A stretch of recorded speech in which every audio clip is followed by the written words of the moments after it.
Kia ora koutou. So this is my son-in-law, Koro Nicholas, who was just acknowledging the other two presenters of the petition who are now deceased. And I find it quite extraordinary that their names have been rubbed off the petition as my name is left somewhat lonely in that. So thank you for this opportunity.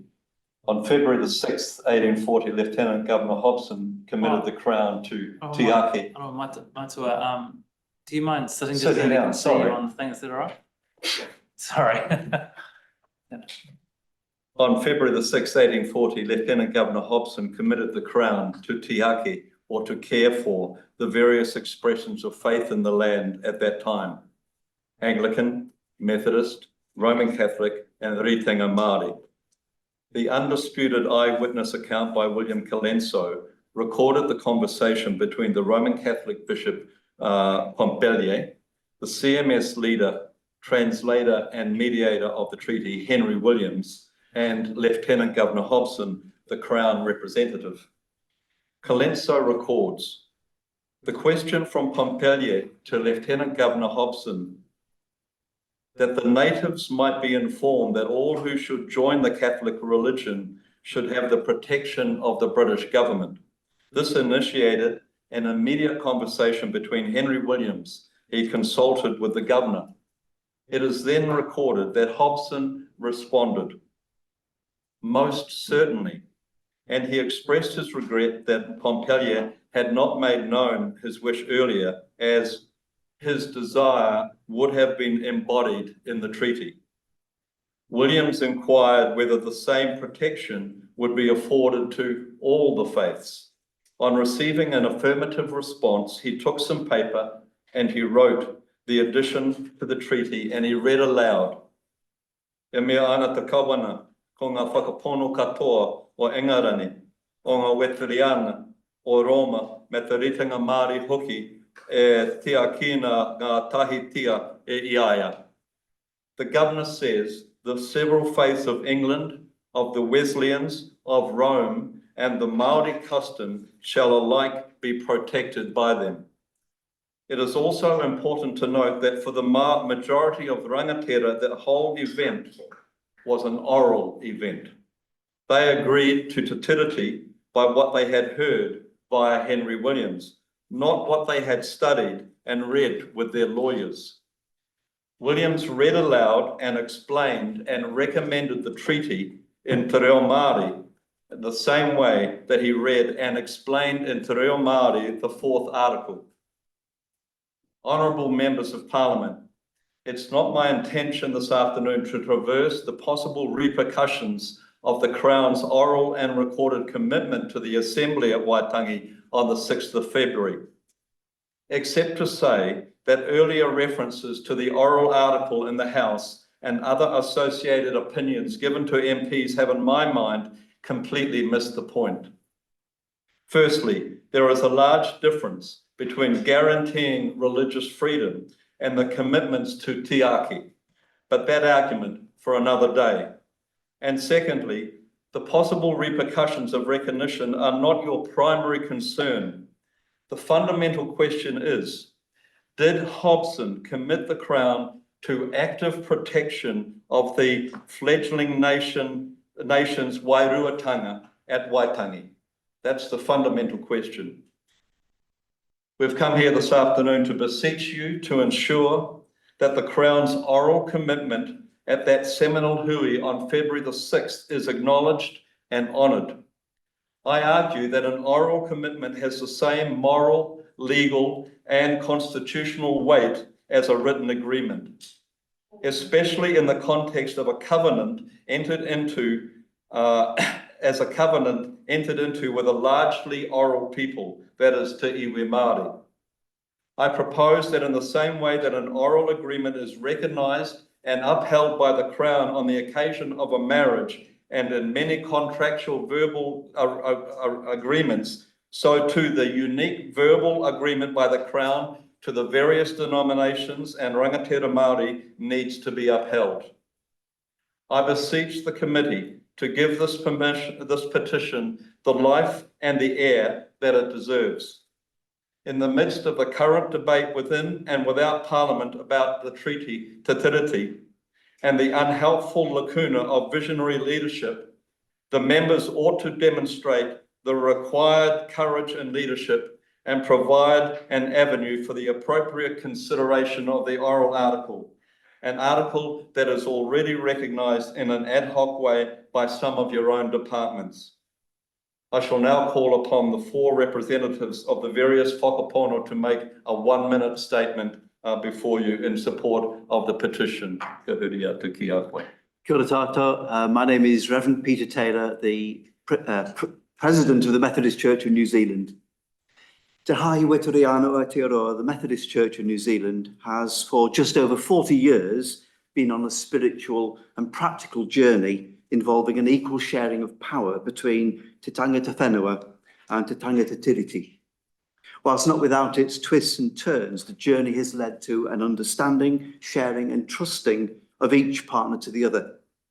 And we believe that honouring Te Tiriti in this way has been good for both partners, and believe as it has been good for the church, it will also be good for the nation. As President, I urge the inclusion of the fourth oral article as honouring Te Tiriti in its wholeness, trusting it will help heal and bring wholeness to our country. Kia ora. Kia ora koutou te whānau, ko hau te pihopa Pākehā o Te Opoko Tika o Māori. Also, I'm the Archbishop of Aotearoa in Polynesia, New Zealand, the Pākehā Archbishop called Justin Duckworth Tapu Ingoa.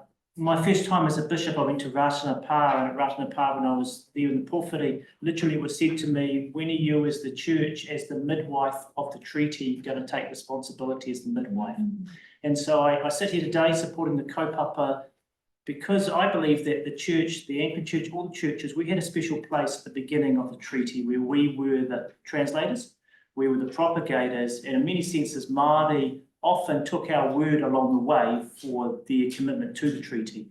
And so for us to have been there at that pivotal moment where the fourth article was agreed to orally, I feel we have to continue to stand in that gap always and say, look, this is what we agreed to, this is what we think is important, and as people, we need to honour that. So I stand here for that. As a church in 1992, we structured ourselves according to the treaty. So as an Anglican church in Aotearoa, we structure by trying to put the treaty into life in that sense, in a structural sense. So we have, in many senses, embedded that in a very meaningful sense in our own life together. So I support the kaupapa today. Tēnā koutou katoa, ko Rebecca Packer, tōku ingoa. My name is Rebecca Packer. I'm co-chief executive of the Sisters of the Compassion Group.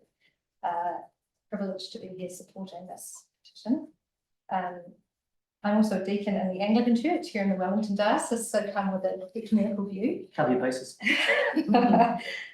So the Sisters of Compassion is New Zealand's first homegrown Catholic order, founded by medical hipper Susanna Bear on the Whanganui River up at Huharama in 1892. And in 1860, at the age of 25, Susanna Bear travelled with Bishop Pompalia on a whaling ship from her home in Lyon in France to join his mission in Auckland with a view to serving Māori. Her motivation and her commitment was to serve Māori first and all those in need.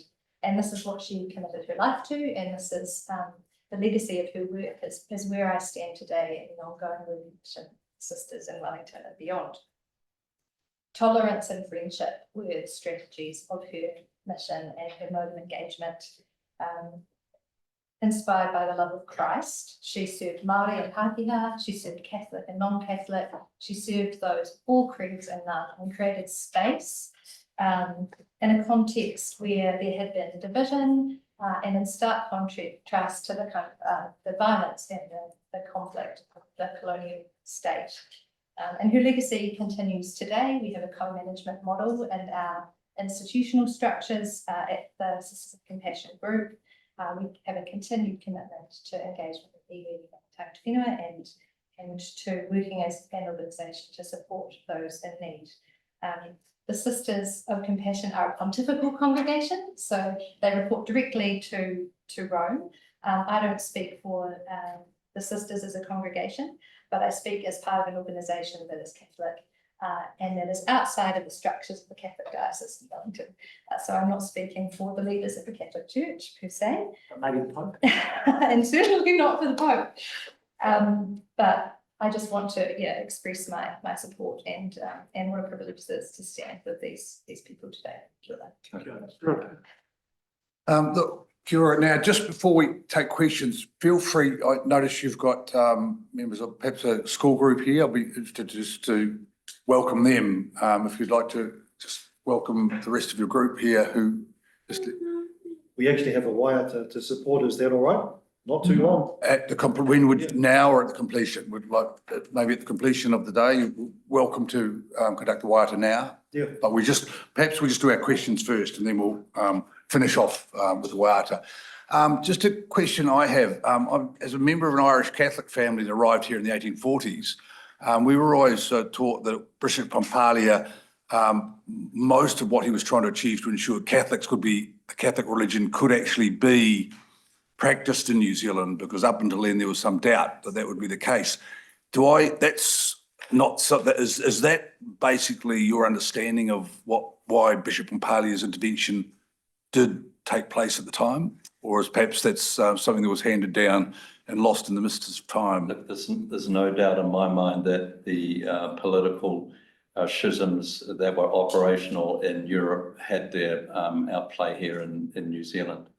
I think that it's very difficult and probably not always helpful for us to try and get in the heads of people when they were negotiating various things. I think at the end of the day, it's actually where things landed, and actually extrapolating further from Pompalia's request, it landed wider and more definitively than even he expected in terms of receiving the assurance that native Katarika would be protected. It actually reflected something of Hobson's magnanimity towards the spirituality of the nation at the time. So I think it's important, even though you've raised an interesting historiographical question, that is not probably central to the decision that's before you, but it's an interesting fact nevertheless.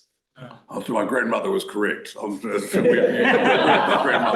short answer to your question. Correct. All right, sorry. Mihi ana kia koutou, and aroha mai mo te oto o tēnei wā. So just two questions. I think you've answered one already, which is, so the major motivation for this is to honour the past, honour the Te Tiriti and get it right, not because the question that I was going to ask before your presentation today was what difference will this make if this change gets recognised? And Greg, that's where a lot of people leap to in the first instance. Yeah.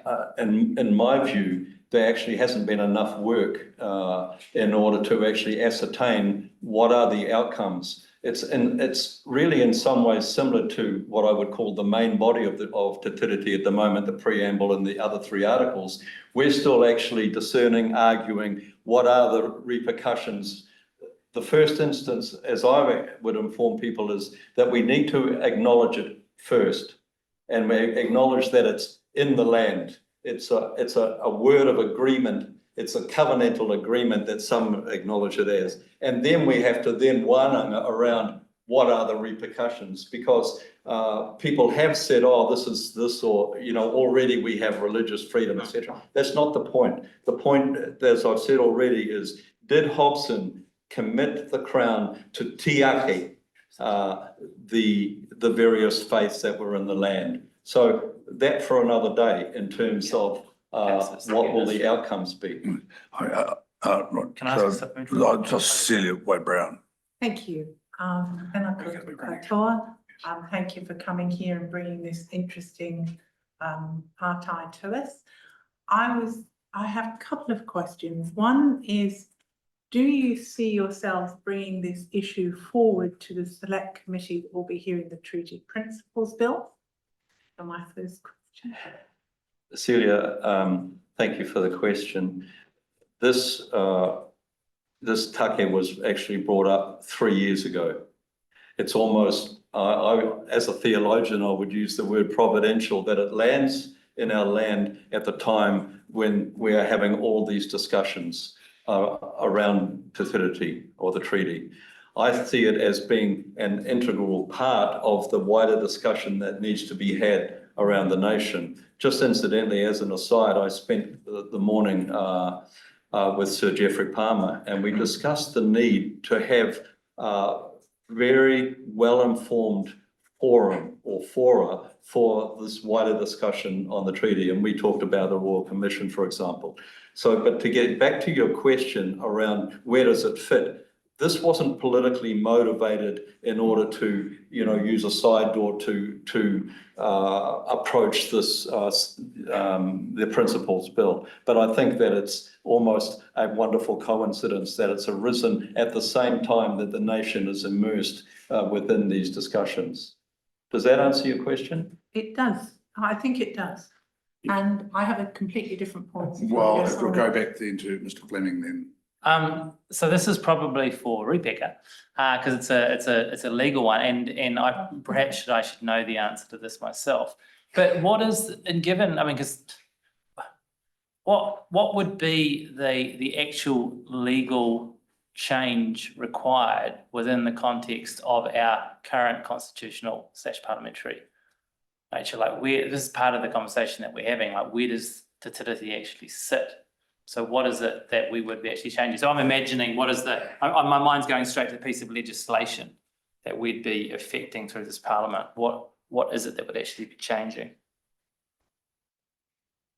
I'm not sure I'm best placed to speak in terms of the legal implications. Okay. So you might have a view, but certainly the recognition in the same way that the other principles of Te Tiriti are recognised, it would be part of the same kind of. But this isn't a principle though, is it? This is actually an article. Oh, this is actually Yes, addition. but to the principles are drawn out of what was out of the understanding of what Te Tiriti actually says. But this is key, like it's not, we're not having a conversation, we're literally talking about a fourth article of the treaty, right? There's no direct step. It'd Right, have to be, I think, my Yeah. sense would be that it would be Right. part of the wider conversation that Alistair's referenced in terms of. But look, we time was, I think, just to extrapolate, where would you see this? It is now oral, where would it be written? I think is what you're saying. Where would it appear? And And the next generation going and looking at this, we're relying on the oral tradition, where would it be written down? well, in my view, there's still a lot of discussion that needs to be had legislatively, constitutionally around the relationship of principles to Te Tiriti, and we're actually in the midst of, that's what's emerging around the motu and here in this house today.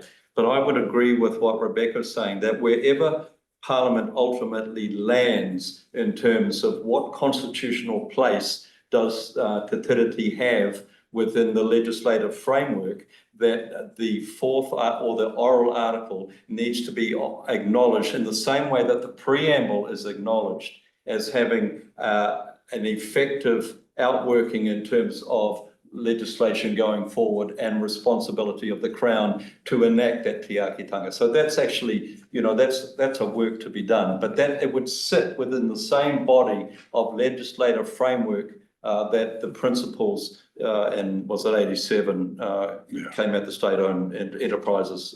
Or that's a useful answer to finish on, because I think, I'm sorry, we could probably still be here at 7 o'clock tonight. Yeah, well, you So- can invite me back. Well, what we will do now, we will be considering this, because there's the whole, we haven't even got near the French designs on New Zealand that are Right, part of this yeah, as well. yep. But what we'll do, the committee will now have to take this and we'll discuss this. And if there is any further we need, it may well be, we do need to come back to you. So look, thank you. And I understand now we got time for a waiata. Always time for a waiata.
Kia ora. And thank you. Thank you. So we could easily still be here tomorrow and still be learning.